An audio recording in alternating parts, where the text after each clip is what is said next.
ତ ନମସ୍କାର ଭାଇ ଓ ଭଉଣୀମାନେ, ମୁଁ ଏବେ ଅଛି ଆଜି ମୋ ରୁମ୍ରେ। ଆଉ ମୁଁ ବି ଶୋଉଛି ପୁରା ଏକୁଟିଆ ହିଁ ଶୋଉଛି, ତ କେହି ଏଠି ନାହାନ୍ତି। ତ ମୋ ରୁମ୍ରେ ଶୋଉଛି, ତ ମୋ ରୁମ୍ରେ ହିଁ ଭିଡ଼ିଓ ବନାଉଛି। ଆଉ ମୋ ରୁମ୍ ଦେଖିଦିଅନ୍ତୁ କେମିତିକା ପରିସ୍ଥିତି ଅଛି। ଏଠି ଆମର ଧାନ ଗଦାଗଦି ହେଇକି ଅଛି। ଆଉ ଯେତିକି ମାନେ କି ଆମର ଚାଷ କରନ୍ତି ସେଇଟା ବି ଅଛି। ତ କିଛି କହିବାକୁ ଚାହୁଁନି, ତ ମୋ ତ ପରିସ୍ଥିତି ଖରାପ। ଯଦି ଆପଣମାନଙ୍କର ଭଲ ଥିବ ତାହେଲେ କି ଟିକେ କମେଣ୍ଟ କରିବେ। ତ ତଥାପି ଠିକ୍ ଅଛି, ତ ବହୁତ ଖୁସିରେ ଅଛି। କିଛି ସେମିତି କି ମାନେ ଦୁଃଖ କରିବାର ନାହିଁ। ଭଗବାନ ଯେତିକି ଦେଇଛି ସେତିକିରେ ହିଁ ଖୁସି।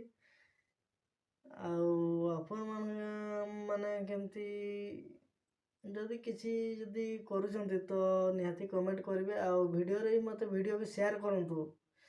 ଆଉ ଯଦି ଆପଣମାନେ ଯଦି ଭିଡ଼ିଓ ବନାଉଥିବେ ତ ଭିଡ଼ିଓ ବି ସେୟାର କରନ୍ତୁ ଆଉ ପୋଷ୍ଟ କରନ୍ତୁ। ତ ମୋତେ ନିଶ୍ଚୟ ସବସ୍କ୍ରାଇବ୍ କରିବା ପାଇଁ ଅନୁରୋଧ ବି କରିପାରନ୍ତି, ଅନୁରୋଧ ବି କରନ୍ତୁ, ମୁଁ ନିଶ୍ଚୟ ସବସ୍କ୍ରାଇବ୍ କରିଦେବି। ତ ଏଇ ହେଲା କଥା, ତ ଆଉ କିଛି କହିବିନି। ତଥାପି କାଳେ ଯଦି ଭୁଲ ଭାଲ କିଛି ହେଇଯାଇଥିବ ନିଶ୍ଚୟ କ୍ଷମା କରିଦେବେ। ରହୁଛି, ନମସ୍କାର। ଆଉ ନା, ଆଉ କିଛି କହିବିନି, ରହୁଛି।